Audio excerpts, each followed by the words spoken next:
नमस्कार, जनतंत्र टीवी देख रहे हैं आप। मैं हूं आपके साथ साहिल धूलिया। बुलेटिन की शुरुआत करेंगे बड़ी खबर के साथ। उत्तराखंड में मानसून का कहर लगातार देखने को मिल रहा है। तो भारी बारिश से जनजीवन अस्त व्यस्त हो गया है। उत्तराखंड के कई जिलों में बारिश का अलर्ट जारी किया गया है।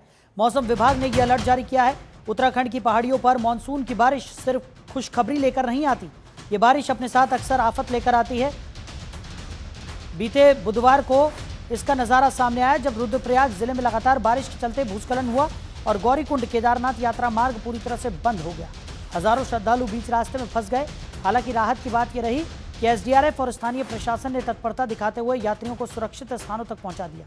तो आईएमडी ने एक बार फिर बारिश के लिए चेतावनी जारी की है। देहरादून, पौड़ी, टिहरी, नैनीताल, बागेश्वर और चंपावत जिलों में भारी बारिश का अनुमान जताया गया है। हरिद्वार, अल्मोड़ा, उत्तरकाशी, चमोली, पिथौरागढ़, उधम सिंह नगर और रुद्रप्रयाग में भी तेज बिजली चमकने और बारिश की आशंका है। इन हालातों को देखते हुए लोगों से खास एहतियात बरतने की अपील की गई है।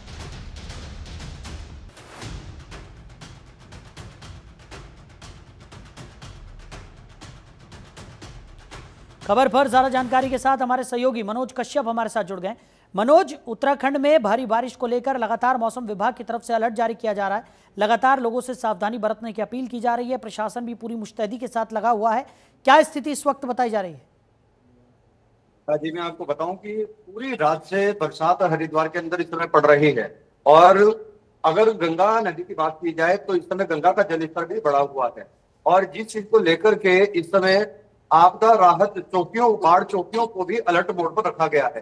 साथ ही बाढ़ ग्रस्त क्षेत्रों के अंदर रहने वाले निवासियों को भी लगातार निर्देशित किया जा रहा है कि वह सुरक्षित स्थानों पर चले जाएं, क्योंकि कब बाढ़ के संकेत आ जाए, कब बाढ़ आ जाए, कुछ कहा नहीं जा सकता है। प्रशासन अलर्ट मोड पर है, जिसको लेकर के बैराज पर भी निगरानी रखी जा रही है। जलस्तर को निरंतर चेक किया जा रहा है कि जलस्तर की जो गति है, पीछे से आने वाले पानी को किस तरह से नियंत्रित किया जाए, इस चीज का विशेष ध्यान हरिद्वार के भीमकोड़ा बैराज पर रखा जा रहा है। जी साहिब। मनोज, लगातार मौसम विभाग चेतावनी जारी कर रहा है। अलग अलग जिलों के लिए भारी बारिश की चेतावनी यहां पर जारी की गई है। लोगों से अपील की जा रही है कि वो सावधानी बरतें और लंबे सफर पर न निकलें। पहाड़ी इलाकों में भी खास तौर पर ध्यान रखने की अपील यहां पर लोगों से की जा रही है, क्योंकि लगातार हम देख रहे हैं कि कई जगहों पर भारी बारिश के चलते भूस्खलन की स्थिति बनी हुई है। कई जो सड़क मार्ग हैं वो अवरुद्ध यहाँ पर हो गए हैं। प्रशासन लगातार उन्हें खोलने का प्रयास यहाँ पर, लगातार जो बारिश हो रही है वो प्रशासन के लिए भी एक बड़ी चुनौती बन गई है।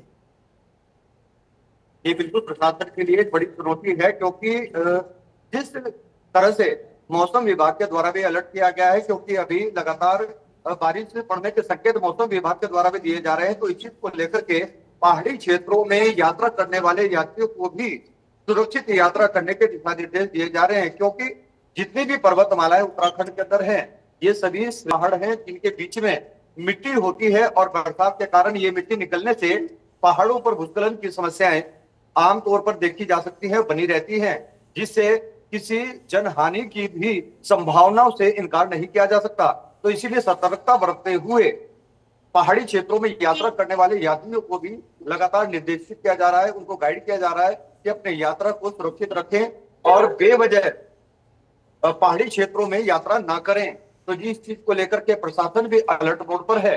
और अगर बात की जाए हरिद्वार की, तो हरिद्वार में अभी तक जल स्तर जो है वो सामान्य स्थिति पर है, लेकिन फिर भी बाढ़ चौकियों को अलर्ट मोड पर रखा गया है। जी साहिल। चलिए मनोज, हमारे साथ जुड़ने के लिए, इन तमाम जानकारियों के लिए आपका बहुत शुक्रिया।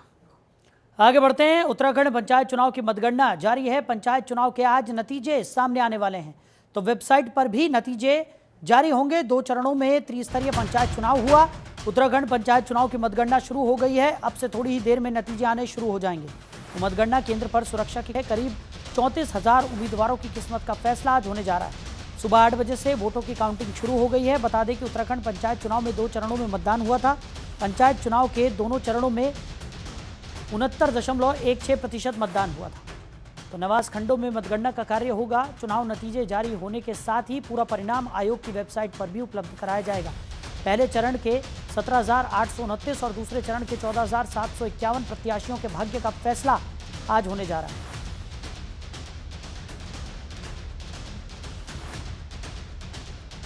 खबर पर ज्यादा जानकारी के साथ हमारे सहयोगी हरीश खनेडा हमारे साथ जुड़ गए हैं। हरीश, त्रिस्तरीय पंचायत चुनाव में आज नतीजे का दिन है, आज मतगणना हो रही है, सुबह से ही मतगणना शुरू हो गई है, क्या कुछ जानकारी मिल पा रही है? देखिए शायद जिस तरह से त्रिस्तरीय पंचायत चुनाव को लेकर के तमाम जो प्रत्याशी हैं आज उनकी जो भाग्य का लेखा जोखा है वो मतपेटियों से खुलने वाला है। और ठीक 8 बजे से अगर बात करें तो 8 बजे से जो मतगणना है वो शुरू हुई है प्रदेश में तमाम जगहों पर, क्योंकि 12 जिलों में त्रिस्तरीय पंचायत चुनाव हुए हैं और जिसकी मतगणना आज होनी है सुबह 8 बजे से जारी है। अगर हम उत्तराखंड की अगर बात करें तो उत्तराखंड में 32,580 जो प्रत्याशी हैं उनकी किस्मत का आज फैसला होने जा रहा है। और साथ ही साथ 1182 पदों की जो चुनाव लड़ने वाले जो प्रत्याशी हैं उनकी मतगणना आज सुबह 8 बजे से शुरू हुई है। 79 जो विकास खंड है उन वहां पर मतगणना हो रही है। नतीजा थोड़ी देर में आना शुरू हो जाएगा, क्योंकि और सबसे बड़ी बात है कि इस बार जो आयोग की जो वेबसाइट है उस पर जो चुनाव परिणाम है वो भी जारी होगा और उसका आयोग की वेबसाइट पर भी देखने को मिलेगा। विजय जुलूस को लेकर के भी पूरी तरह से बैन लगाया गया है मतगणना कार्य में। जो अगर हम कुल मिलाकर के उत्तराखंड की तमाम जगहों की बात करें जहां पर मतगणना शुरू हुई है 15,024 जो कार्मिक हैं उनकी ड्यूटी यहाँ पर लगाई गई है। सुरक्षा की अगर बात करें तो 8,900 जो 26 जवान हैं उनकी तैनाती यहाँ पर की गई है। पुलिस की तरफ से भी पूरी जो व्यवस्थाएं हैं वो यहाँ पर की गई हैं। अलग अलग जगहों पर जो है मतगणना हो रही है। सुबह 8 बजे से मतगणना हो रही है। पंचायत चुनाव के दोनों चरणों में जो रिजल्ट है वो बहुत बेहतरीन रहा है, क्योंकि काफी अच्छा परसेंटेज यहाँ पर वोटिंग कर रहा है। लगभग 69% से ऊपर जो है मतगणना रही है। और कुल मिलाकर अगर बात करें तो लगभग 75% जो मतदान है उत्तराखंड में हुआ है। तो ये कहीं ना कहीं जो आंकड़े हैं वो बिल्कुल साफ दिख रहे हैं कि काफी जो उत्साह लोगों के अंदर था। और तमाम जगहों से, चाहे वो दिल्ली, हरियाणा, पंजाब, अलग अलग जगहों पर जो लोग रह रहे हैं वो अपने गांव लौटे थे वोटिंग के लिए और लोगों ने अपना मत का प्रयोग किया है। जाहिर सी बात है आज परिणाम आने वाले हैं, तो आज कुल मिलाकर के जो प्रत्याशी हैं उनके आज भाग्य का फैसला होने जा रहा है। जी बिल्कुल। और हरीश, जिस तरीके से हम देख रहे हैं कि त्रिस्तरीय पंचायत चुनाव में जिस तरीके की वोटिंग हुई है, जिस तरीके से आज सुबह से ही मतों की गिनती यहाँ पर जारी है, तो आज परिणाम भी सामने आ जाएंगे। वेबसाइट पर भी इस बार के नतीजे जारी होंगे। फिलहाल हमारे साथ जुड़ने के लिए, इन तमाम जानकारियों के लिए आपका बहुत शुक्रिया। तो 2 चरणों में त्रिस्तरीय पंचायत चुनाव हुआ था, आज मतगणना हो रही है और आज शाम तक नतीजे भी जारी हो जाएंगे।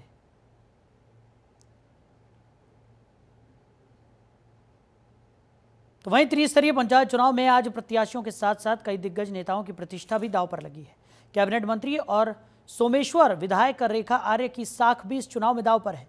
मंत्री रेखा आर्य ने अपने विधायक प्रतिनिधि, बीजेपी जिला अध्यक्ष महेश निहाल और विधानसभा क्षेत्र के कई प्रत्याशियों के समर्थन में प्रचार किया है। उनका कहना है कि उनके समर्थित प्रत्याशी बड़े अंतर से जीत हासिल करेंगे। उन्होंने विश्वास जताया कि नगर निगम चुनाव की तरह पंचायती चुनाव में भी बीजेपी का परचम लहराएगा।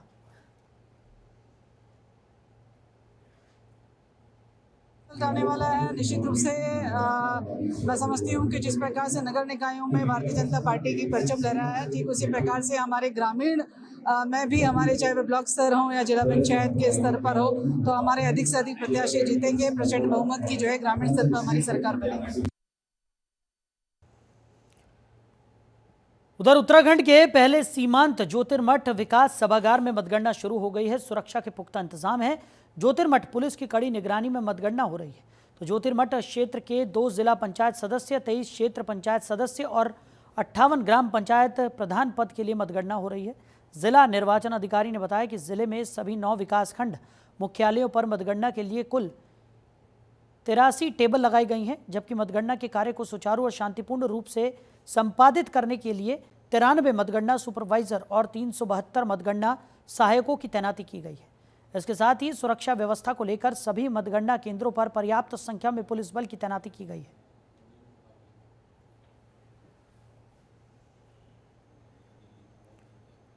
तो त्रिस्तरीय पंचायत के सामान्य निर्वाचन के तहत चल रही प्रक्रिया से संबंधित उप जिलाधिकारी और रिटर्निंग अधिकारी की उपस्थिति में स्ट्रांग रूम का ताला खोला गया।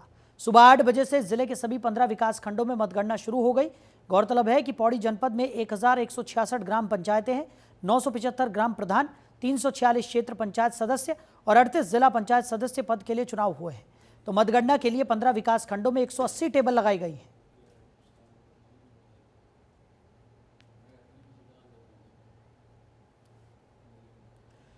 तो त्रिस्तरीय पंचायत के सामान्य निर्वाचन के तहत चल रही प्रक्रिया में संबंधित उप जिलाधिकारी और रिटर्निंग अधिकारी की उपस्थिति में स्ट्रांग रूम का ताला खोला गया।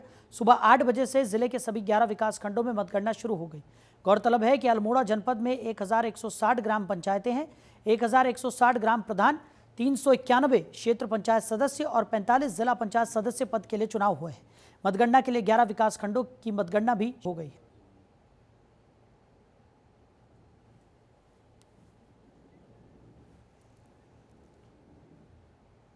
उधर हल्द्वानी के एचएन इंटर कॉलेज में त्रिस्तरीय पंचायत चुनाव की मतगणना शुरू हो चुकी है।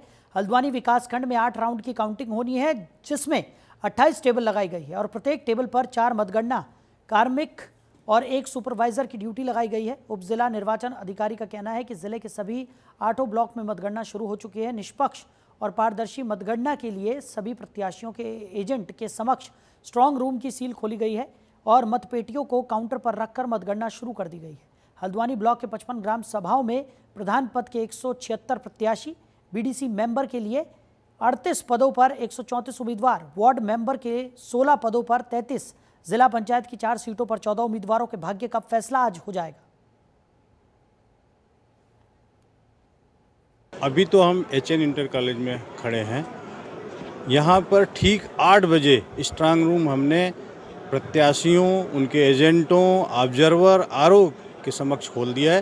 टेबल्स पर हमारी पेटियां पहुंच चुकी हैं, मतगणना प्रारंभ हो चुकी है।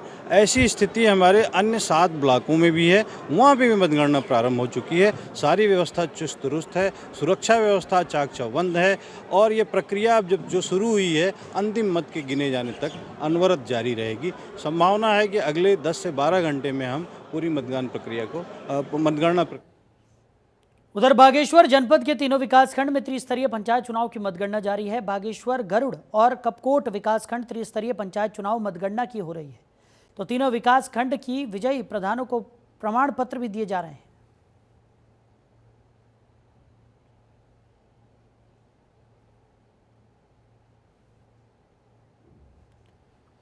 तो चाक चौबंद सुरक्षा व्यवस्था यहां पर देखने को मिल रही है। बागेश्वर में भी मतगणना लगातार जारी है। त्रिस्तरीय पंचायत चुनाव की मतगणना बागेश्वर में भी होती हुई दिखाई पड़ रही है। तस्वीरें आपको दिखा रहे हैं। तो चाक चौबंद सुरक्षा व्यवस्था के बीच ये मतगणना जारी है।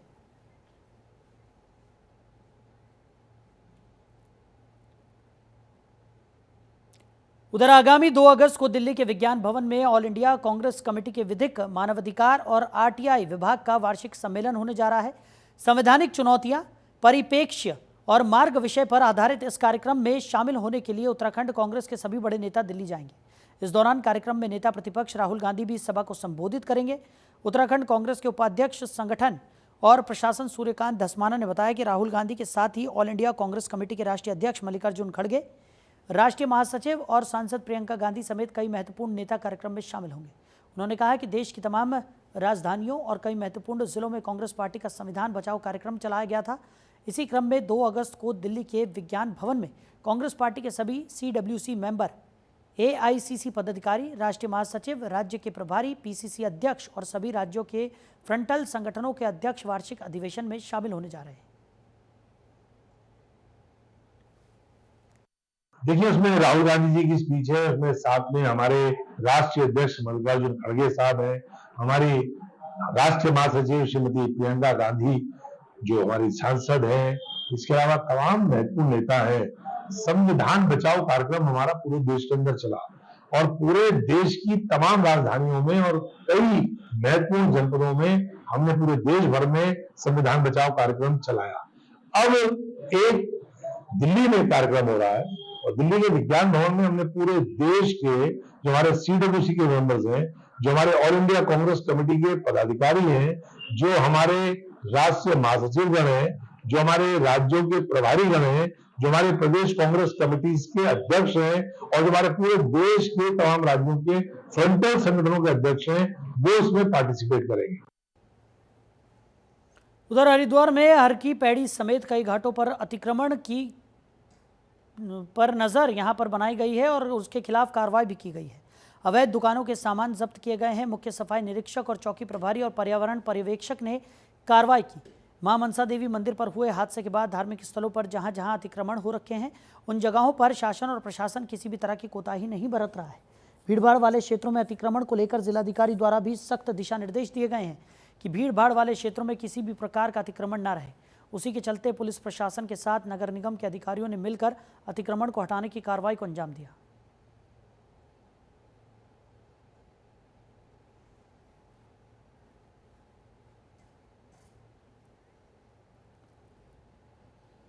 तो पिरान कलियर थाना पुलिस को बड़ी सफलता हाथ लगी है। पुलिस ने ऑपरेशन कालनेमी के चलते पिरान कलियर के आसपास से 6 पाखंडी बाबाओं को गिरफ्तार कर लिया है। ये पाखंडी बाबा तंत्र मंत्र दिखाकर लोगों को अपनी ओर आकर्षित कर रहे थे, जिस कारण आम लोगों के उग्र होने की संभावना बन रही थी। इसके चलते पुलिस ने 6 पाखंडी बाबाओं को गिरफ्तार कर लिया है। बता दें कि कुछ दिन पहले सीएम धामी ने जनता की धार्मिक भावनाओं के साथ खिलवाड़ करने वाले पाखंडी बाबाओं के खिलाफ ऑपरेशन कालनेमी चलाने का आदेश दिया था, जिसके बाद पुलिस के द्वारा ऑपरेशन कालनेमी के चलते लगातार पाखंडी बाबाओं को गिरफ्तार किया जा रहा था। इसी के चलते पिरान कलियर पुलिस के द्वारा भी पिरान कलियर के आसपास से 6 पाखंडी बाबाओं को गिरफ्तार किया गया है।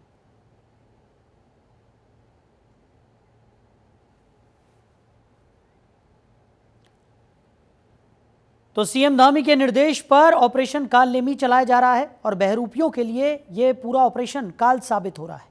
ऑपरेशन कालनेमी के तहत हरिद्वार पुलिस द्वारा सघन अभियान चलाकर सिटी से लेकर देहात तक विभिन्न थाना क्षेत्रों में छापेमारी की गई।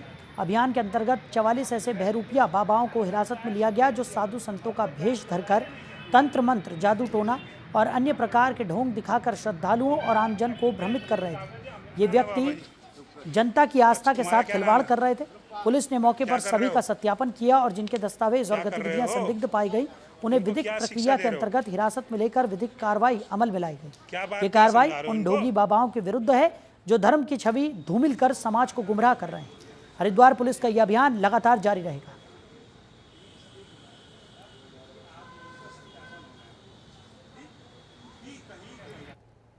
उधर रोशनाबाद स्थित कलेक्ट्रेट सभागार में जिलाधिकारी ने मनरेगा कार्यों की समीक्षा करते हुए निर्देशित किया कि जनपद में गरीब और निसहाय व्यक्तियों की सहायताओं के लिए उन्हें ध्यान में रखते हुए कार्य योजना बनाई जाए।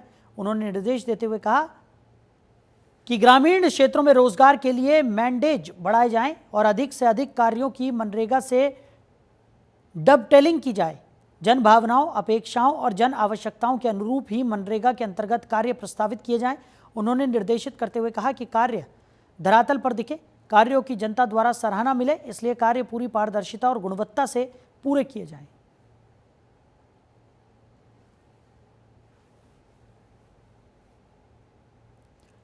वहीं उत्तरकाशी जनपद के सयाना चट्टी कुपड़ा मोटर मार्ग पर आई आपदा को 1 महीना पूरा हो गया है, लेकिन हालात अब तक नहीं सुधरे हैं।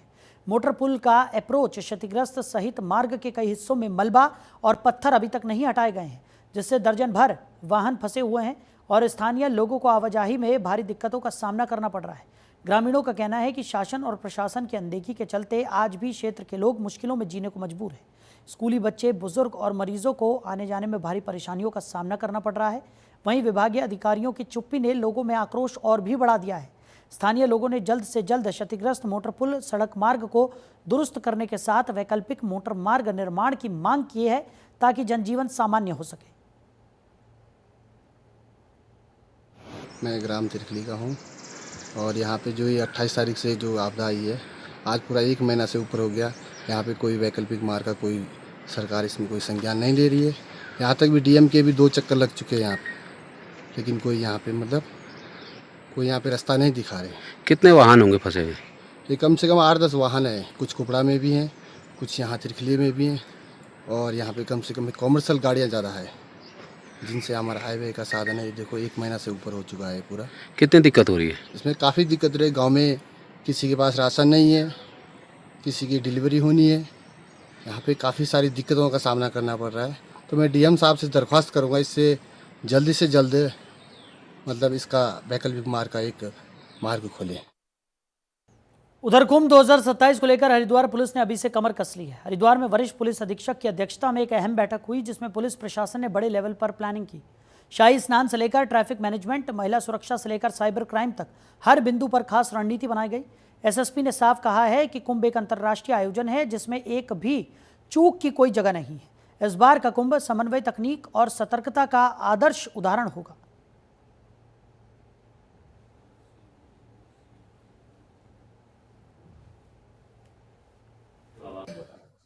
महाकुंभ 2027 को लेकर आज पुलिस के स्तर पर एक मीटिंग ली गई थी, जिसमें वृहद स्तर पर होने वाले जो कार्य हैं, हमारे जो होल्डिंग एरिया है, ट्रैफिक प्लान है, पार्किंग एरिया है और जो क्राउड मैनेजमेंट के लिए जो भी हमारी आगे की तैयारियां हैं, उसको लेके वृहद स्तर पर समीक्षा की गई थी, जिसमें स्थापित किए जाने वाले थाने, सेक्टर, जोन, उनका एरिया, इस संबंध में एक वृहद स्तर पर सभी लोगों के सुझाव लिए गए थे और इसी के अनुरूप जो हमारी आगे की तैयारियां हैं उसमें किया जाएगा। साथ में जो कार्य इमीडिएटली किए जाने हैं, जो कुंभ को लेकर पुलिस के लिए जो नितांत जरूरी है, खासकर हमारे कमांड कंट्रोल रूम, उसके साथ ही जो हमारे वायरलेस रिलेटेड जितने संचार की जितनी भी कार्रवाइयाँ हैं, उसको भी टॉप प्रायोरिटी पर लेके उनके सभी के सुझाव लिए गए थे और जल्दी ये प्रस्ताव शासन को भेज दिए जाएंगे। तो उधम सिंह नगर में ड्रोन को लेकर दहशत की जो लहर दौड़ी है, उसने पूरे जिले के जनजीवन को हिलाकर रख दिया है। रात होते ही लोग छतों पर निगरानी देने लगते हैं। अफवाहों का बाजार इस कदर गर्म है कि लोग अपने ही साए से डरने लगे हैं। डर का असर इतना है कि कई गांव में लोग रात रात भर घरों के बाहर कुर्सियां डालकर बैठे हैं, चौकीदारी कर रहे हैं। घरों के छोटे बच्चों तक को हिदायत दी जा रही है कि बाहर न जाएं। सोशल मीडिया ने इस डर को और तेज कर दिया है। कोई कहता है कि ड्रोन वीडियो रिकॉर्ड कर रहा था, तो कोई उसे विस्फोटक ले जाता बता रहा है। लेकिन इस बीच पुलिस प्रशासन ने लोगों से संयम बनाए रखने की अपील की है। एसएसपी ने साफ किया है कि अब तक जिले में ड्रोन से संबंधित कोई आपराधिक गतिविधि सामने नहीं आई है। ये केवल अफवाह है और लोग इसके बहकावे में ना आए। उन्होंने चेतावनी दी है कि कोई भी व्यक्ति यदि किसी कार्यक्रम या उद्देश्य से ड्रोन उड़ाना चाहता है तो उसे पहले संबंधित थाना या चौकी से लिखित अनुमति लेनी होगी। उधम सिंह नगर जनपद में ड्रोन से किसी भी प्रकार की चोरी या कोई अन्य घटना नहीं हुई है। ये निराधार और केवल अफवाह मात्र है। साथ ही जो व्यक्ति किसी भी उद्देश्य से ड्रोन का प्रयोग करना चाहता है, वह कृपया संबंधित थाने से इसकी विधिवत अनुमति प्राप्त कर ले। बिना अनुमति के ड्रोन का प्रयोग करने पर ड्रोन को जब्त किया जाएगा और कानूनी कार्रवाई भी की जाएगी। मुझे ग्रामवासियों से यह कहना है कि रात्रि में गांव की सुरक्षा के लिए, चौकीदारी करने के लिए जो भी कर्मचारी उन्होंने नियुक्त कर रखे हैं, उसकी सूचना संबंधित चौकी या थाने। तो फिलहाल इस बुलेटिन में मेरे साथ इतना ही। आप बने रहिए और देखते रहिए जनतंत्र टीवी। नमस्कार।